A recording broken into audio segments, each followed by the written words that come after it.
Adit,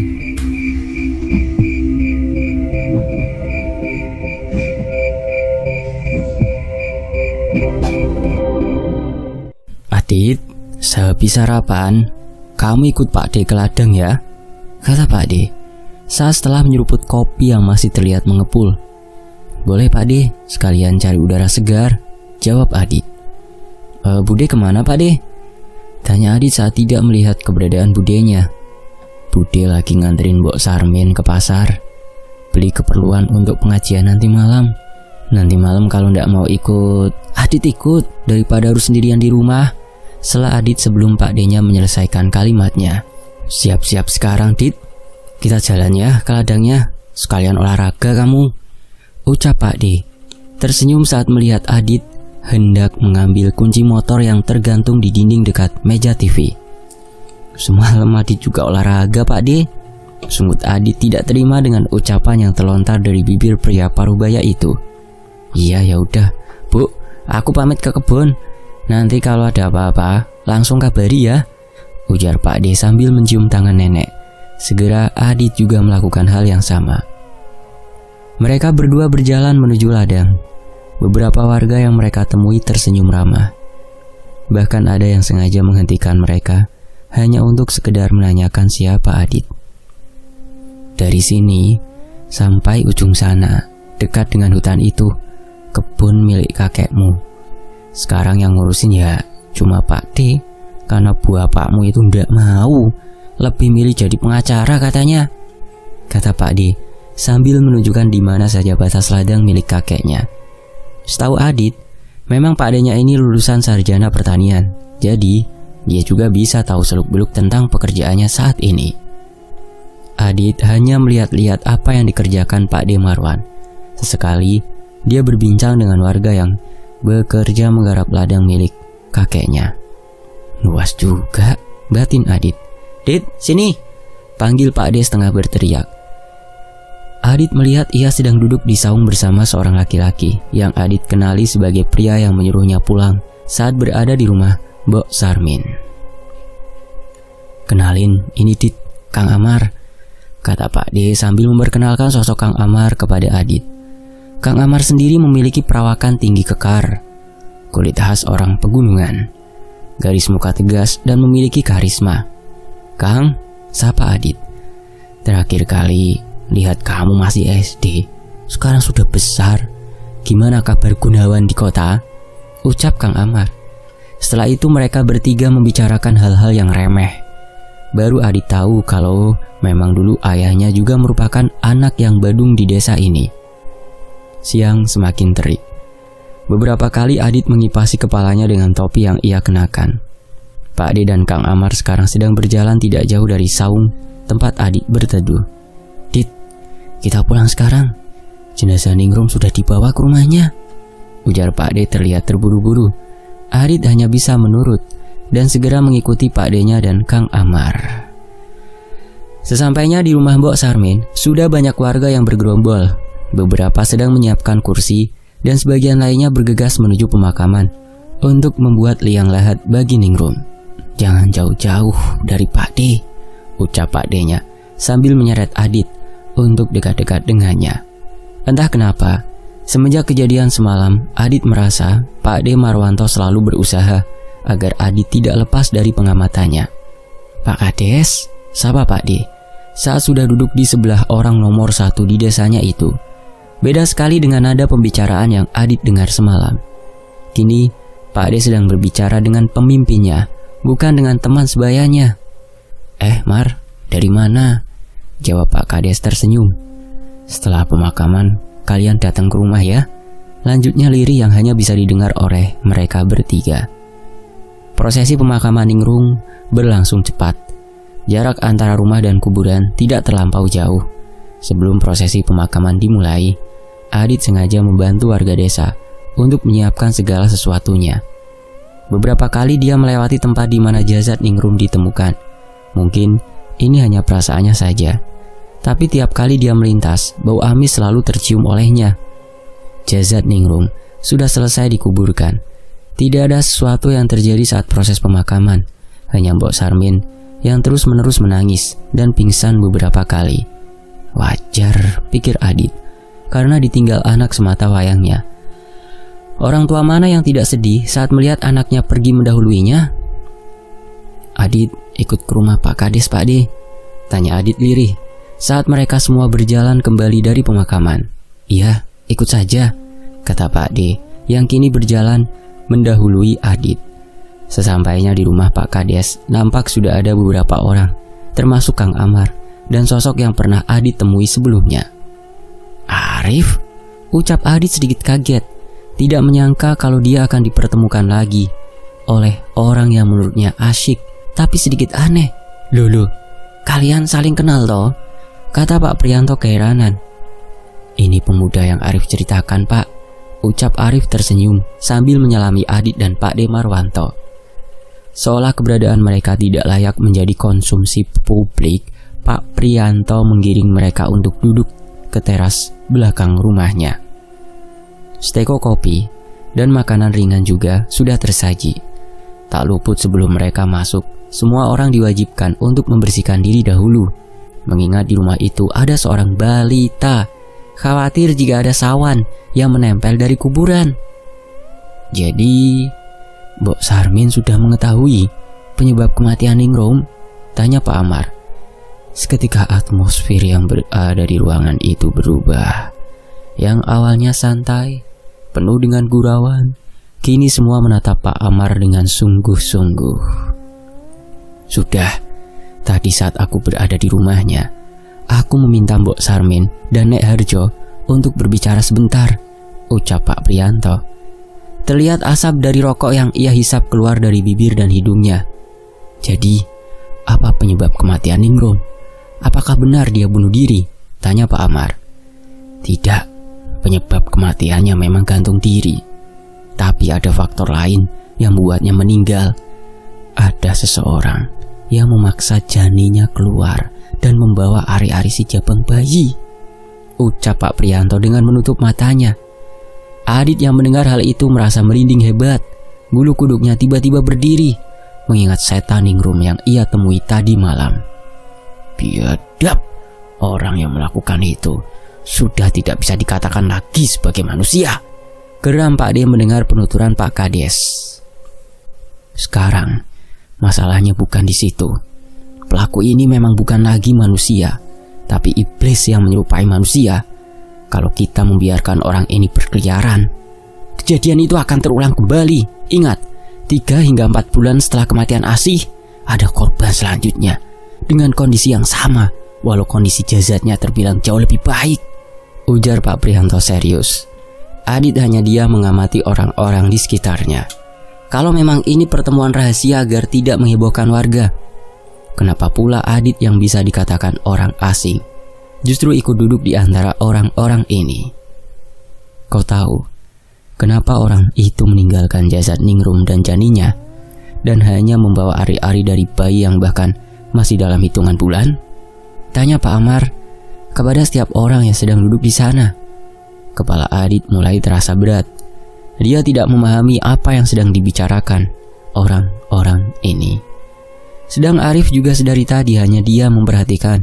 Sesekali mata mereka bertemu, tapi Adit tidak bisa menangkap apapun yang mereka maksudkan.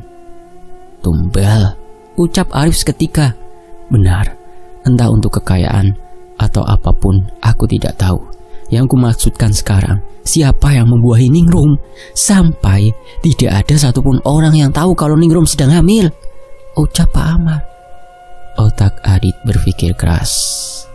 Benar, siapa yang sudah menghamili Ningrum dan anehnya tidak ada seorang pun yang tahu tentang kabar kehamilan ini. Bisa jadi orang yang menghamili itu adalah pelakunya, ceplos Adit. Dia tidak sadar akan apa yang dia katakan. Padahal sedari tadi dia sudah berniat hanya untuk mendengarkan. Kini semua orang yang ada di meja itu menatap Adit. Ya, sayangnya kita tidak tahu. Dan semua saksi yang melihat keberadaan Ningrum sebelum meninggal mengatakan kalau mereka tidak pernah melihat dia sedang dekat dengan laki-laki, kata Pak De. Dulu, aku pernah mendengar cerita dari orang tuaku. Aku masih ingat ada kejadian yang mirip sekali. ada orang yang memang sedang mendalami ilmu hitam, dan dia melakukan hal yang sama, yaitu dengan menghamili dan mengambil ari-ari dari wanita yang dihamilinya itu. Kalian tahu apa itu? Tanya Pak Amar tersenyum kecut. Tumbal tali perawan, kata Pak Arif dengan mata membulat sempurna. Tumbal tali perawan, apa itu? Tanya Adit penasaran. Setiap pasang mata yang ada di meja melihat Adit dengan pandangan yang tidak bisa ia artikan. Praktek ilmu hitam, orang yang ingin mendapatkan kesaktian atau kekayaan secara instan dengan menumbalkan wanita yang mengandung tapi hamilnya di luar nikah. Jelas Arif datar. Jadi kematian Ningrum ada kaitannya dengan praktik ilmu hitam? Ucap Adit ngeri. Ada kemungkinan itu yang sedang terjadi, tapi kita tidak bisa menyimpulkan itu secara langsung. Bisa jadi memang ini adalah pembunuhan biasa, dan itu urusan polisi untuk menangkap pelakunya. Tapi jika sudah berkaitan dengan ilmu hitam, semua akan lebih rumit lagi. Ucap Pak Kades. Raut wajahnya benar-benar terlihat cemas.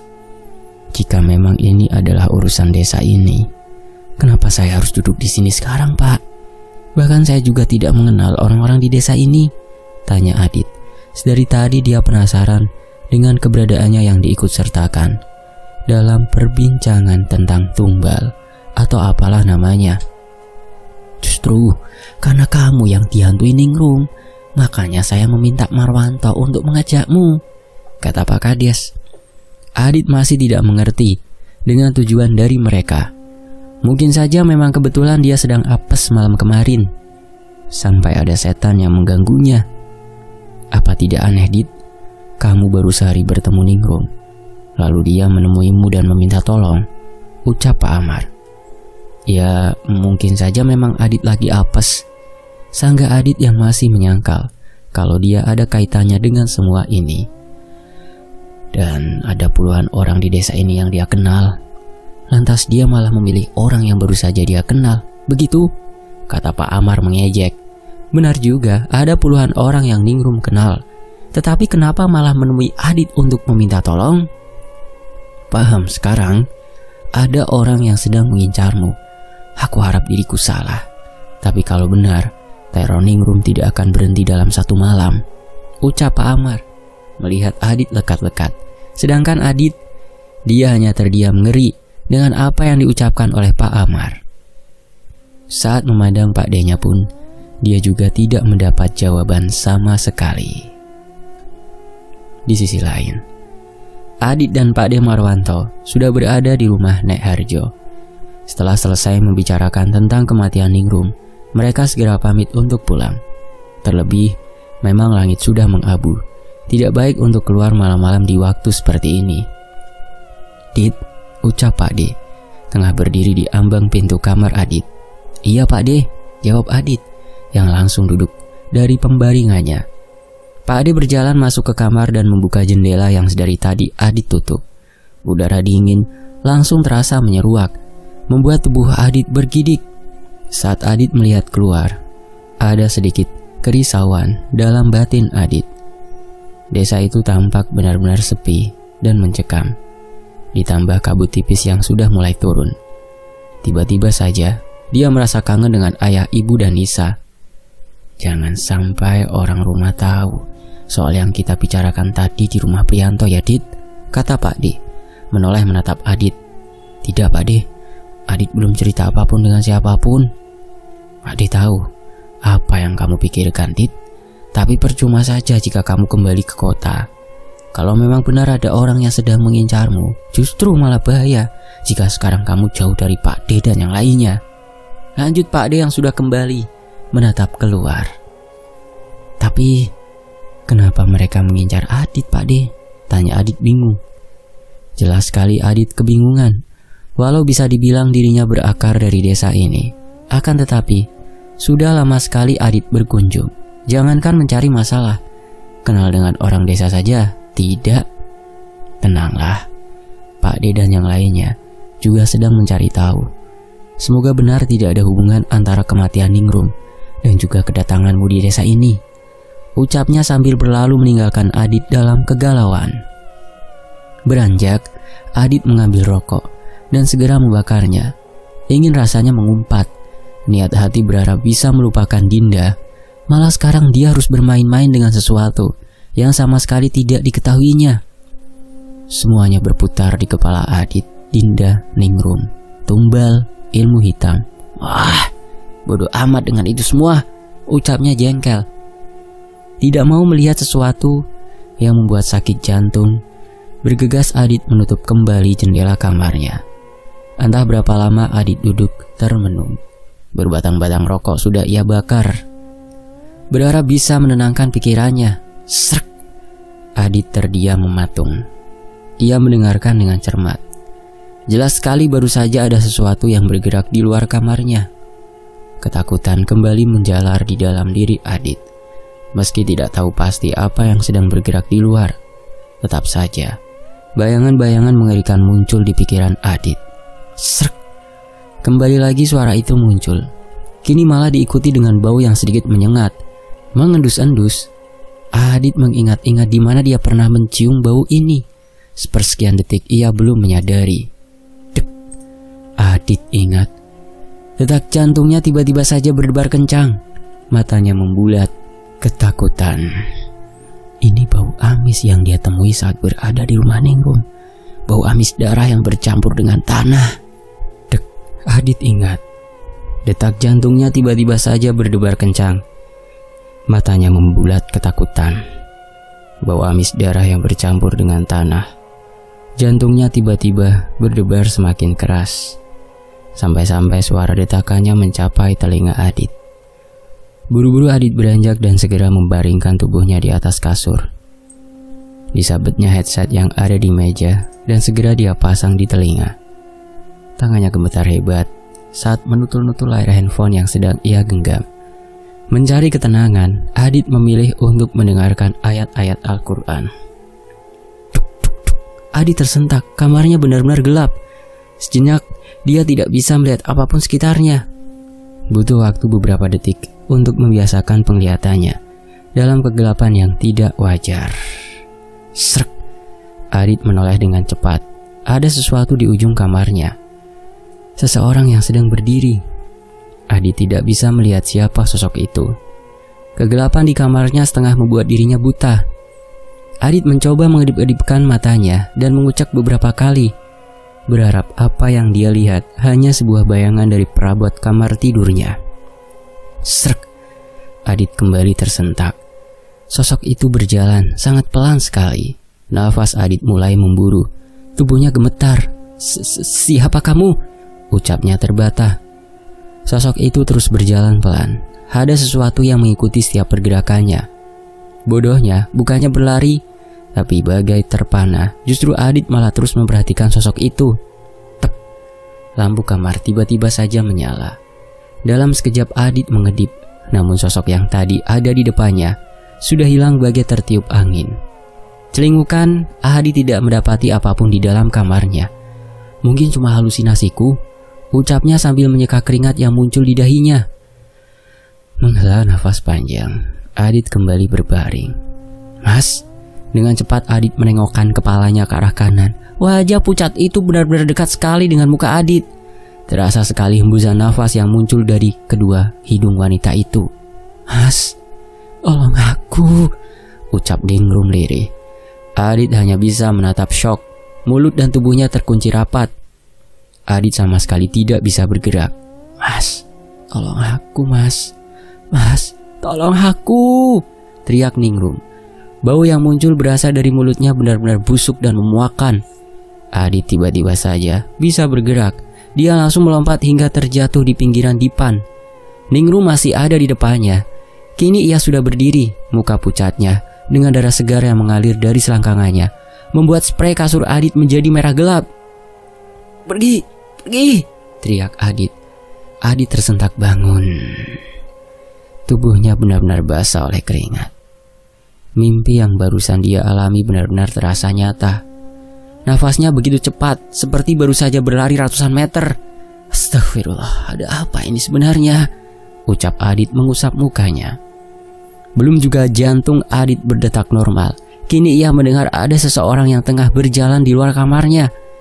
Dia tengok jam sudah menunjukkan pukul 2 pagi. Dalam ketakutan dia mencoba untuk melihat.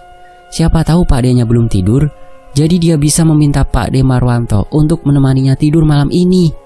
Langkah kaki itu sudah menjauh dari kamar Adit. Jelas sekali dari bayangannya dia sedang menuju ke arah dapur. Adit membuka pintu kamarnya. Saat melihat ke ruang tengah, ternyata Adit mendapati Pak D-nya sedang tertidur pulas. Rasa takut kembali menghantui batinnya. Namun dia juga merasa penasaran. Apalagi kandung kemihnya juga terasa penuh sekali. Sekalian ke kamar mandi, pikir Adit. Adit berjalan ke arah dapur. Sekali lagi, saat sudah sampai di ambang pintu, Adit tercengang mendapati ternyata suara langkah kaki itu berasal dari budenya. Mengendap-endap, Adit mengikuti dan mengintip dari pintu yang sedikit terbuka. Dilihatnya Bude Ija sedang berjalan menuju ke arah desa. "Bude mau kemana?" ucap Adit penasaran. Di sisi lain, pagi telah datang. Sinar mentari sudah menampakkan dirinya, menembus kabut yang semalaman menyelimuti desa Renggono. Adit terbangun dengan badan pegal semua. Dia baru bisa tidur saat azan subuh berkumandang. Mengucek mata dan menggeliat, melihat ke arah jam dinding. Ternyata jam sudah menunjukkan pukul 7 pagi. "Baru bangun, Dit. Sarapan dulu," ucap Bude saat melihat Adit keluar kamar. Teringat kejadian semalam, Adit memperhatikan budenya. Tidak ada sesuatu yang aneh dari penampilan Bude Ija. Perilakunya pun masih sama. Lantas apa yang sedang dilakukan oleh wanita ini? Batin Adit. "Iya Bude, nenek kemana?" tanya Adit, mencari keberadaan neneknya.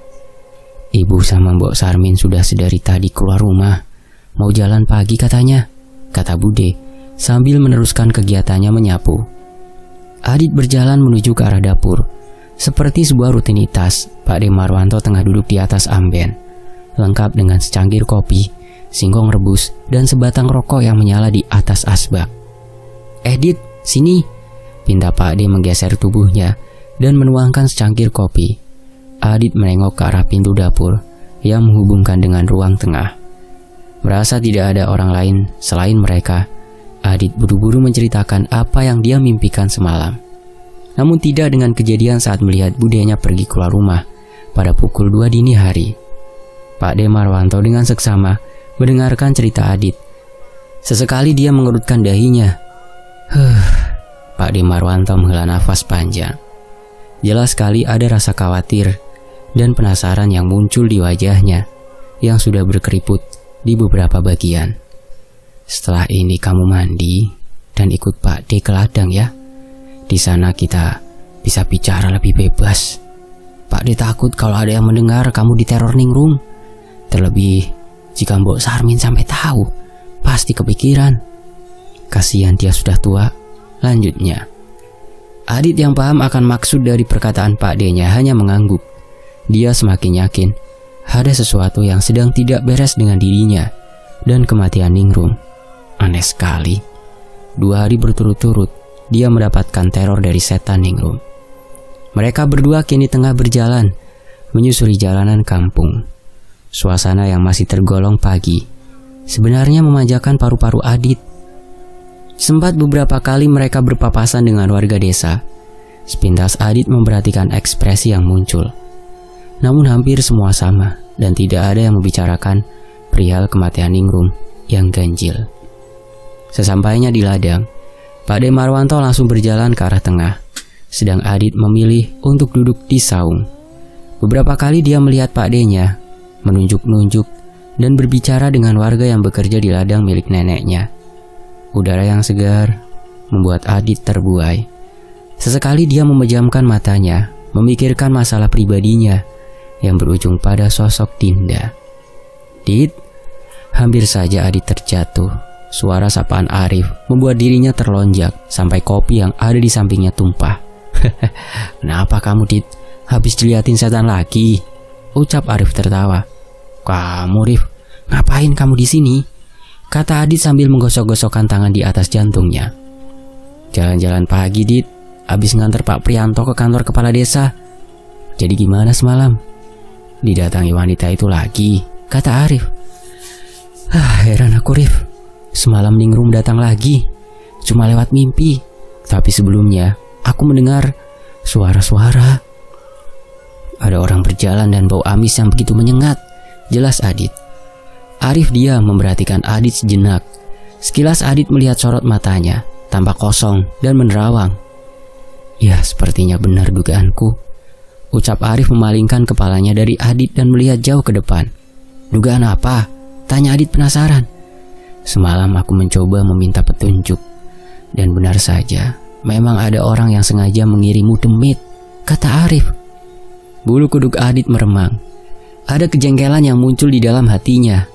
Tapi dia juga tidak bisa langsung menerima pernyataan dari Arif tanpa adanya bukti. Adit terdiam, tidak tahu harus mengatakan apa. Ingin rasanya dia berucap, apa ada bukti? Tapi dia urungkan, takut menyinggung perasaan Arif. Toh mereka tidak sedekat itu. Mau bukti kamu, Dit? Tebak Arif saat melihat ekspresi Adit yang tidak begitu percaya. Bagaimana kamu tahu semua ini? Ujar Adit tidak menjawab pertanyaan Arif. Ya, kadang kita dibekali sesuatu yang enak dan tidak enak di dunia ini, Dit. Seperti bisa berinteraksi dengan mereka, ucapnya terkekeh.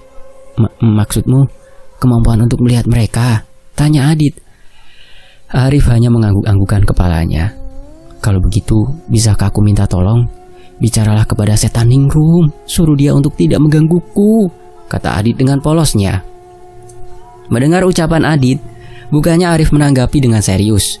Justru malah dia tertawa. Sudah kubilang, ada orang yang sedang mengincarmu. Orang yang sudah meninggal, sudah terputus hubungannya dengan dunia, Dit. Sosok Ningrum yang kamu lihat semalam itu sebenarnya adalah jin yang memang diminta untuk menyerupai Ningrum, jelasnya. Mendengar itu Adit berpaling. Ada rasa kecewa dan juga ketakutan yang datang bersamaan. Beberapa saat keduanya membisu, masing-masing terbuai dengan pikirannya. Bagaimana kamu bisa sampai di desa ini, Rif? Tanya Adit setelah diam beberapa saat. Oh, Pak Prianto yang memintaku datang ke desa ini setelah melihat jasad Ningrum. Sebenarnya aku tidak berniat untuk datang ke sini. Memang tujuanku ke kota sebelah. Pak Prianto juga pernah mengalami seperti dirimu saat ini. Mungkin ada sedikit rasa trauma di dalam dirinya, atau karena takut jika berdampak kepada anak istrinya. Dulu saat pemilihan kepala desa, hampir tiap hari Pak Prianto mendapat kiriman sepertimu. Ya, aku hanya mencoba membantu saja, jelas Arif dengan senyum simpulnya. Kini Adit mengerti, memang desa ini masih kental dengan hal-hal yang berbau mistis. Terlebih dengan kejadian Ningrum yang mati secara tidak wajar. Dan Pak Prianto sudah menyadari ada sesuatu yang tidak beres. Makanya dia memberitahu Pak D, Marwanto, dan Pak Amar, serta Arif. Kau lihat, Dit, kata Arif menunjuk ke arah warga desa yang tengah berkebun. Iya, kenapa mereka terlihat begitu tenang, sedang dirimu yang bukan warga desa ini malah justru mendapatkan teror dari Ningrum? Tanya Arif dengan senyum yang menurut Adit penuh dengan misteri. Sama seperti yang diucapkan oleh Pak Amar. Dan aku setuju, begitu aneh, seolah memang orang yang sedang mengincarmu menginginkan kambing hitam atas semua kejahatannya. Lanjut Arif. Adit hanya diam, tidak menanggapi. Menyadari Adit tidak merespon kata-katanya, Arif kembali berbicara. Logikanya saja, Dit. Kalau benar Ningrum menjadi tumbal untuk praktek ilmu hitam, pasti mereka sudah merencanakannya jauh-jauh hari. Tapi ada yang janggal dari semua ini, ujar Arif. Mencoba untuk mengikut sertakan Adit ke dalam dunia perkiraannya. Semua terlihat janggal, Rif. Dengan kematian seperti itu, orang-orang juga sudah pasti menebak kalau ada sesuatu yang tidak beres, timpal Adit. Anehnya dari apa yang diceritakan oleh Pak Prianto, sosok Ningrum ini merupakan gadis desa yang bersahaja. Dan di desa ini juga punya larangan turun-temurun untuk tidak melakukan hubungan di luar pernikahan, kata Arif. Adit diam berpikir. Kalau memang Ningrum orang yang bersahaja dan tidak pernah neko-neko, lantas kenapa dia mau melanggar aturan agama? melanggar aturan desa yang sudah dia tinggali dari kecil. Otak Adit berpikir keras untuk mencari jawaban. Tapi tetap ada sesuatu yang hilang, yang dia tidak pahami. Bisakah kau mencari informasi tentang keseharian Ningrum? Kudengar si mboknya tinggal di rumahmu saat ini, kata Arif tiba-tiba. Untuk apa? Bukannya sudah sepakat kalau Ningrum memang dijadikan sebagai tumbal? Tanya Adit bingung. Semua berhubungan, Dit. Hanya saja aku ingin memastikan sesuatu. Mungkin dengan itu kita bisa tahu siapa dalang dari semua ini. Dan aku peringatkan untuk tidak begitu percaya dengan siapapun. Kabari kalau kau sudah mendapatkan jawaban, jawab Arif sambil menghidupkan rokok miliknya. Tepat saat Adit selesai berbicara, Pak Ade Marwanto berjalan mendekat. Senyum merekah di bibirnya saat melihat Arif. Siang itu mereka habiskan duduk di saung, ditemani cangkir kopi dan beberapa gorengan, membicarakan sesuatu yang tidak berhubungan dengan kematian Ningrum dan teror yang Adit alami. Bersambung.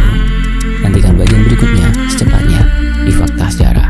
Terima kasih Netra Kala, terima kasih teman-teman atas dukungannya selama ini di sini. Wassalamualaikum, sampai jumpa.